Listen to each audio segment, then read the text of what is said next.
Okay, we got the Escovedo. We did that. So you're doing your thing with the drum. Okay, so is this when we meet up with Slave? Have we met up with them yet, or no? We still doing this drum thing. We met up in Well, groups.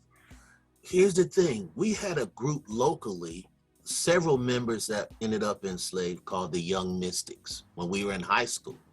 Mm-hmm. Great Mark Adams, rest in peace, the bass player that ended up enslaved.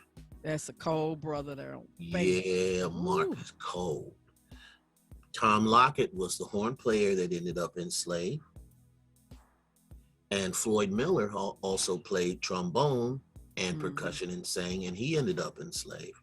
We were in a group together called the Young Mystics, who also, the original keyboard player, Carter Bradley, was in a local group with me. And he then left as I went to the West Coast because they were 3 years younger than me. Those names I mentioned, Mark Adams, Tom Lockett, and Floyd Miller. So I went out to the West Coast to make it. They were like freshmen, right? Mm-hmm. So I'm out on the West Coast doing the Latin percussion thing, playing drums and doing salsa music. My homeboys joined with Stevie Washington, who is the nephew to Pee Wee, the trumpet player for the Ohio Players from New Mm-hmm. Jersey. He comes to Dayton. He hooks up with the great Mark Drac Hicks. They start a band Mm-hmm. and recruit some of the people that were out of the group that I was in locally, the Young Mystics. They fused together. Now check this out. Uh-oh. They formed Slave, and they're like in height, they're like in ninth grade, right? They're 15, 16 years old. Wow.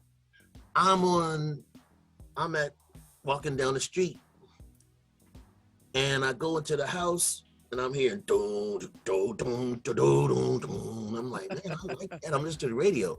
Slide, doom, doom, slide.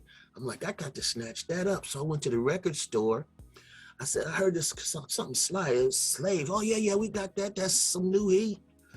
I flipped the album cover over and I see all my homeboys that I had been with in the local band, the Young Mystics, with these other guys that I didn't know, except I Right. knew Drac and Danny from high school. But Stevie Washington, I didn't know him. Anyway, Mm. so I had finished my tenure with the Escovedos. This is 77 going into 78 as they're moving into their next record. They're on tour now. They call me up when they come to the West Coast saying, we're going to do a drum chair change. You want to rock back with us again? Now we're with, they're a national act now. And I'm like, yeah, I'm just finishing my tenure out here with the Escovedo. So I go back to Dayton. This is 78 now. Go on tour, finishing on their second album, The Hardness of the World. And then I became a member of Slave. And then we move off into the concept album. And then I started doing my thing from there. And that was 78. And then Just a Touch of Love was 79. Oh, there it There, is. And then we there it go into is. Stone Jam. There you go. Yes, ma'am. So yeah, it was awesome because it fit just right. Right when I was finishing my tenure with the Escovedos. And the thing is, that's when the world really got hip to Sheila because she started playing with George Duke in the Dookie Okay. Stick era. Okay. And they had never seen a female percussionist before. And she just blew up.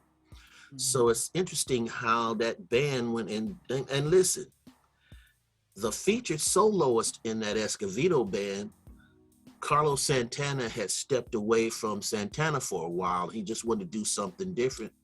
He Mm-hmm. was the featured soloist in a 17-piece salsa band that Wow. also had Julian Priester on trombone, Eddie Henderson on trumpet, uh, Bill Summers from Bill Summers' Summers Heat on Mm-hmm. percussion too. Oh man, that band was crazy. And to have Carlos riding on top of a 17-piece salsa band, I was like, I must be in heaven. And from that situation to rock with the homies who are now national and international as Slave, hey. And I joined on my birthday on top of that. This what I'm finna ask you. How did you collaborate with Cool Mo D? Beautiful. Mm. Well, I I knew Mo from back in the day. I did some writing with Mo on his Funky Funky Wisdom album. Okay. Around the time that I had did the collaboration with Three Times Dope. Okay. And we went in different directions for some years. And his manager, LaVeba Mallison, he also managed me at that time. And we stayed, we had sort of reconnected in the recent years. And he still was managing Mo. And so Mo and I was back on the phone kicking and talking. And he was like, yo, man, we need to rock together again. And I'm like, yeah, let's do it. And what we came up with was Beautiful with Teddy Riley producing on that joint. I've been wanting to ask this question for a long time. When you did Homeboy, that was my cut. Was you rapping? Yeah, well, you know, and nobody can be you but you. I'd say a little something, something. You gotta look out. They try to hold you down, make your ideas, you know what I mean? Yeah, I was trying to get some bars off. You know, I try to absorb. Oh boy. I try to absorb everything and then give my take on it. But yeah, Homeboy can't go along. Yeah. Mm-hmm. Steve, you have all these amazing artists with you, around you, but you play what, 5 different instruments or something? Uh-oh. I play, I started out on drums, percussion as well. I play bass, I play guitar, I play keyboards, and I sang. Okay, 5. Yeah, because you can sing. I sang. Yeah, I do a lot of the rhythm section instruments. Okay. And another question I have from decades ago, whatever happened to the girl that sung on Starting All Over? Starlina Young. Yes. Yeah. Star married JT, the singer from Kool and the Gang, Ladies Night and Celebrate and all of that. The lead vocalist from Kool and the Gang. They've been married they've been married since they've been married since Celebrate. Yeah. Really? So that's Celebrate. What happened. Yeah. Celebrate. You just said celebrate. Yeah. We go celebrate. You know what I'm saying? I didn't know that. They've been married, yeah. It was after Celebrate, but I mean, it's been that long. And she basically sort of stepped away from Aura. Obviously, she left Aura and she left Slave and went with Aura. And then they went into Deja. Her and Kurt Jones left and did Aura and then Deja. And then at that time, she married JT from Kool and the Gang. And they living happily ever after. Wow. Who was some of your, leaving out Slave, of course. No, I'm gonna make it really easy. Leave out the state of Ohio. Okay. Okay. Okay. Oh, this finna be good. All right. Who do you think or feel was the most creative, best sounding, on stage, live funk group that you actually seen? Man, that's a hard one because when I saw P-Funk, I never saw James Brown, and I was a concert goer. I saw everybody. I didn't see James Brown. I'm talking about when I was a little homie. But when I first saw P-Funk, come on, man. the mothership, the whole nine. Oh man, the funk. They had Jerome Braley on drums. Bigfoot. That That's my stuff was dude. That's my stomping. dude.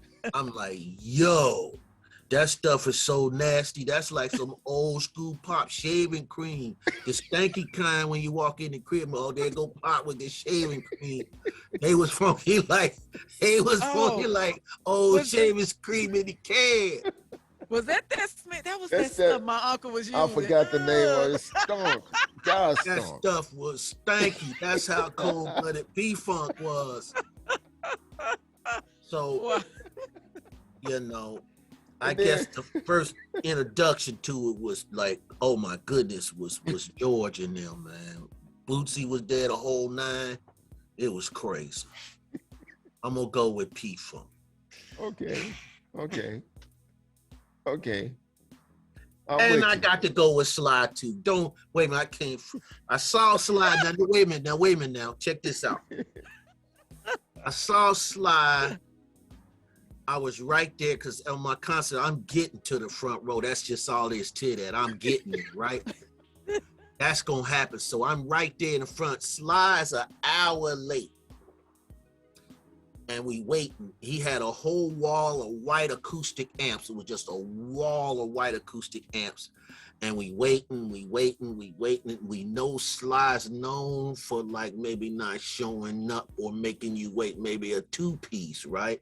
And I'm like, come on, Sly, don't do us like that tonight. We up in here. Sly hit the stage an hour late and he came on with Dance to the Music. Yo, he hit the stage. Larry Graham came in, was standing right here, the long wig he used to wear, you know what I'm saying? And them boys hit, and it was like Sly, we were so toe up off Sly, man. I left up out of it. I want to be better. I want to be better at home with my mom. I want to be a better friend. I want to. Sly has us so toe up. Sly got through with his man. I was like, man, I want to do better in school. Yo, Sly wrecked the stage so tough. I left up out of there going, man, I think I want to do better in life. You know, some music affects you like that so strong, it makes you just want to do better. Sly had that effect on me.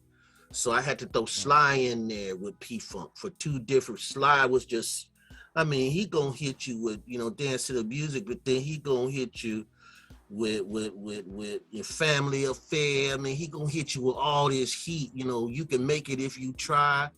You know, Everyday People. Take you higher, and that stuff. And remember, at that time, slap bass, you had never heard it. Larry Graham invented it. Right. So when you heard that stuff live, that kind of velocity you had never heard before. The people don't really understand certain periods of music. When you hear something for the first time, it's never happened before, the actual thrust and power of it. We heard Sly and Larry on bass, that stuff was humping. Come on, man. Thank you for letting me be myself live. Come on. That was an experience. No, like again, you had to put yourself in the mindset that had never happened before. That type of velocity. Hey, it was incredible. That changed.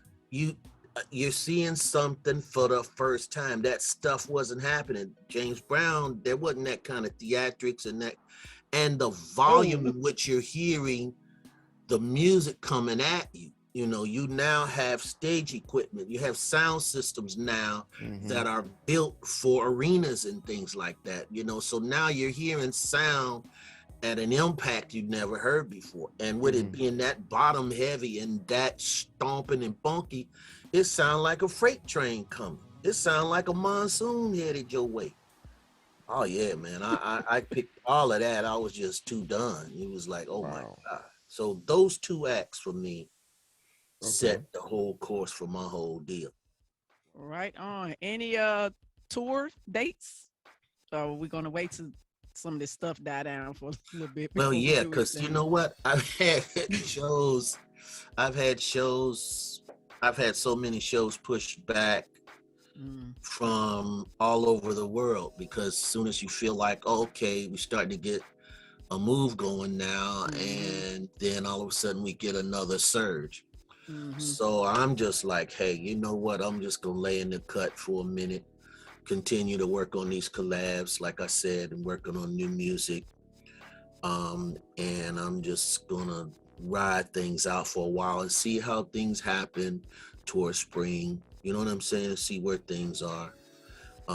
But you know, I'm continuing to write more collabs. Like I said, I did a joint with Twilight Tone. That's real. Now I'm excited about that. Working with Twilight Tone.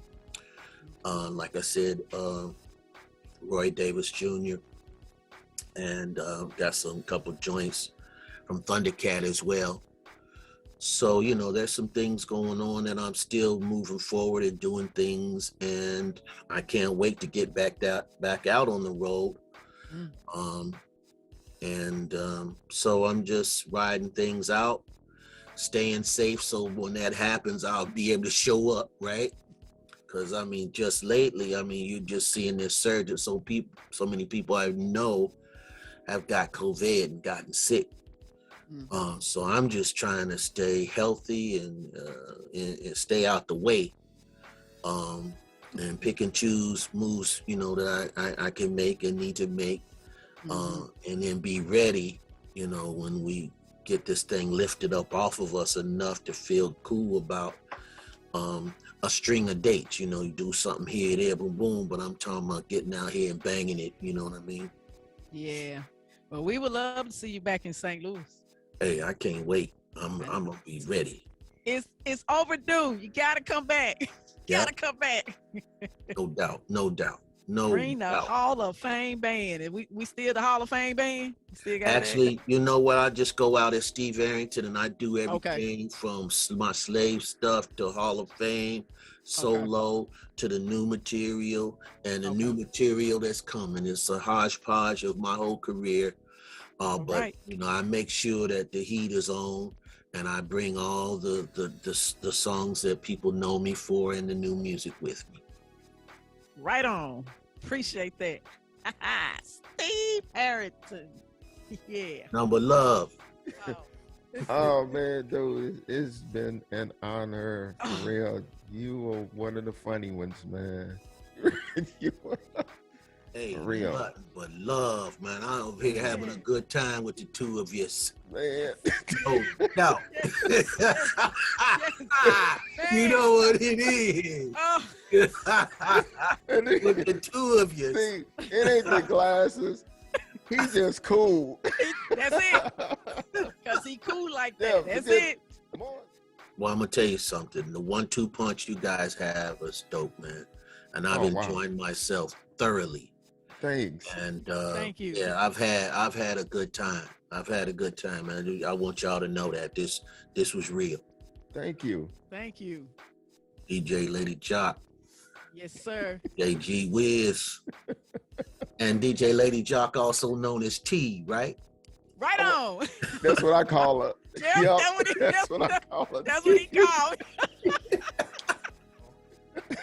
I really, and I, you know, I'm just not saying this because I'm talking to you, but I really have enjoyed myself, and I've enjoyed you guys as well. You know, not just from the interview point of view, but how our personalities have, you know, reacted, as you said, you know, cracking and opening up in that whole thing, man. So I really had a good time with this, man. Yeah, Thanks, really man. had a good time. I mean, I got off like we did the drop. I'm like, man, I'm ready to hit the stage just for the drop. Yo, this Steve Arrington, we in St. Louis. Just want y'all to know we rocking with DJ Wiz. And I'm gonna call it T on this because we cool like that now. You feel me? Just want y'all to know that's how we get it. Oh. The first rap album, the first rap song, I should say, the very first rap song, which is still big to this day, that was ever played in East St. Louis at the small town WSL was Rapper's Delight. And it was history from there. My dad, that's where he's known from, is the roll call. So a lot of people would call in. A lot of people said that inspired them because that's when a lot of rappers that from St. Louis would call in on this station. Man, this is very interesting. I really appreciate you guys sharing with me right now, because it's not every day you get a chance to hear the perspective of someone in you guys' position who have not only been a part of it, but you've helped. I mean, I'm telling you about Dayton, right? I'm telling you about this funk band, and you're coming back and telling me I'm getting an education, and I appreciate it. You feel me? I want to tell y'all that right now. Thank you. You know, I mean, I really appreciate the whole unedited of it. I'm curious as to how you think about it, because it helps me. It continues to keep me. You've named some names that I'm like, okay, I'm gonna have to get up. I heard Rage, but I'm gonna have to study Rage now. You understand what I'm saying? Different people you've mentioned. I'm already logging. Okay, like even Q-Tip and them. You know, it's like I heard Low End Theory. Yeah. I heard Marauders, right? Midnight Marauders. Yeah. Yes. And you know, they even sampled Betty by on the Chase too, you know what I'm saying? Yep. But I listened to them records, but I didn't study the records. You know, that whole era, I was very deep in the church, right? Yeah. Very deep in the church, and I still had an ear. But now I done moved over to the Clark sisters. I done moved over, you know what I mean? And but in talking to you and hearing just the whole story about St. Louis, because see, I also I listen to St. Louis battle rap, battle rap community that's come out of St. Louis, right? And so I'm like going, for you guys to tell me the genesis of this thing, I'm tripping right now. That's the genesis. I mean, I way appreciate this, man. I mean, way appreciate it, because I'm like, yo, man, this is the whole Midwest hip hop thing jumping off. They was smack dab in the middle of it. So yeah, man, I really appreciate that, because I would never have known this. Yeah. I've always thought about it too. I'm like, yo, man, I wonder what it was like when people, the mechanism of how the Midwest happened, the mechanism of it. Because we've talked about the mechanism of what happened in Dayton and Ohio. Yeah. I didn't know the mechanism of what happened in the St. Louis and how St. Louis, because St. Louis blew the Midwest up, man. You know, one of my heroes, superheroes, is Miles Davis. And what I dug about Miles Davis is he always continued to challenge himself, and he always embraced the culture of the time and put his stamp on it and his perspective on the current culture that he found himself. And I always appreciated about him doing the same thing with Herbie Hancock does the same thing.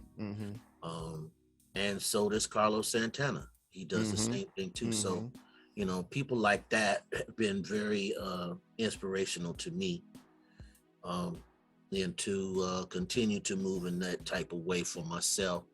I think people should do what's comfortable, and that sort of mentality is comfortable for me. Yeah, well, you know, a lot of times, and I understand people, you know, like, it's so interesting because when I did the Slave stuff, and then I did my solo stuff, and they was like, hey man, I was on Atlantic, Slave was on Cotillion, subsidiary of Atlantic, and they were like, the obvious thing to do is do another Watching You. Yeah. And I'm like, nah man, I already did Watching You. You want to hear that? Get the record. I'm on some Way Out. And you know, the first joint I dropped was Way Out, and it was a departure. I didn't want people to think that I was going to try and rival Slave doing Slave. I wasn't trying to do that. I was doing my own thing, and to appreciate Slave for what it was when we were together. I wasn't going to be on a same label. We'll call it gathering of labels trying to do the same thing. If I was gonna do that, should stay with the band. That's ridiculous. But you know how labels are. They're trying to, what's the fastest way to make money that we can make this money right now, and we'll deal with the Slave versus Steve Arrington thing later. And I was like, nah, I ain't in no verses with that, man. I'm on some way out, bro. Don't chicka down, chicka. I'm on something like that, bro. And you know, and it worked. But you know, I had to let them understand, you know, hey man, I'm an artist. I'm not chasing what I did. And you know, that's what I loved about Miles and cats like that. They never chased their old music. They let that be what it is, and they continue to express themselves in new and fresh ways. And I think that's part of the reason why, you know, these young cats rock with me today, and I'm doing other things, because they've seen that through the years, I've always continued to grow and develop and do different things. And they're like, hey, let's rock. And I'm like, let's do that. Remember, I had retired for 25 years. Coming back into this, when we talked about Dame Funk reaching out, one of the things I really come to understand is how much I appreciate the gamut of what this is. But in that, I have to be careful, because I can be like so into it, and then I deal with people who I can tell this is just a hustle. You know what I mean? Because of what you guys said, the internet and just that whole thing. And so anybody feels like they can get into this game and just do it. And then I run into people like you who not only love it, but y'all live it. And it's like a breath of fresh air. So in those instances like this, I completely take it in, because this is what I'm here for in the first place. You know, this is what I'm here for. Not this, because this is something that just don't happen. What done went down tonight, for me, I'm saying, you guys, you interview so many people. You probably have so many stories of how your world has evolved into whatever from an interview with an artist. I don't know. But I'm saying for me, this has been special in a profound kind of way. And so I'm thanking you for adding to me tonight, because like I said, I'm a lifer in this thing, man. I love this for real. I'm about it for real. Feel so real. Yep. And I see that y'all too. Y'all about it for real. See, y'all blessing me, bro. Y'all blessing me this way. Hey, just call us. You Yes, ready? We'll take you there. Man. Oh, this is crazy, bro. What an evening this has turned out to be. I ain't never did this in my life. And you gonna definitely love the Blues Museum, because once they get that back open, I can just make a phone call, be like, Uncle Bernie, I got a special guest. Can you open the doors? Yeah, I'm gonna do all of that. I got it. So okay. I have really had a good time. Yes, sir. Dang, man. Wow. This was like a whole nother level. Thanks. But that's just, you know, that's what you guys were saying, you know, you never know who you run into, and you give folk a chance to do what they do. And next thing you know, you done stepped into tomorrow. Okay. Yeah. Yep. So I really respect what you guys are doing, and I'm really happy for the history and the information that I've gotten from you two this evening. And I say that with the sincerest appreciation. And I feel good in my spirit, man, that I've met with like-minded people who have a genuine love. I would even say an innocent love. And I mean that word strongly, because I believe we're at an age now where that has to come forth.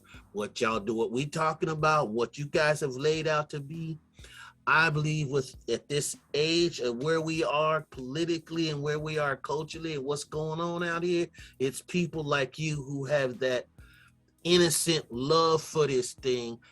That's the kind of injections that we need to fight against this energy that's out here. And it's a collective thing. It's what y'all doing. It's what I'm doing. It's what my wife's doing. When I talk to her about what's going on with this, and she go, oh man, that's awesome.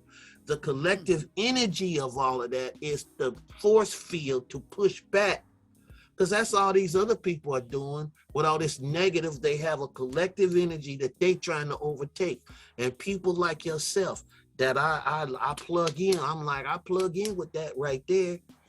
Our collective energy pushes back. And I believe that with all that in me, bro. I believe that nothing is insignificant when it comes to understanding that we all play a part in making this thing worthwhile, while these other people trying to take it and turn it into some crazy, nasty foolishness. So yeah, our collective energy means something, and that's what I mean. You added to me tonight. That's what I mean by that. You gave me more ammo to go out there, man, and be stronger tomorrow, and I mean that. This is one of the best interviews that I've ever had in my life, ever. This is not, I mean, not since I've been back. I mean, ever. I mean, serious. I'm serious. I mean, from any place on the planet. You know how that fit, man. We ain't you know that dirty. No, I'm serious. This was something different. Which is why I've stayed on with you guys so long, because it's like I've been intrigued by your love for what you're doing.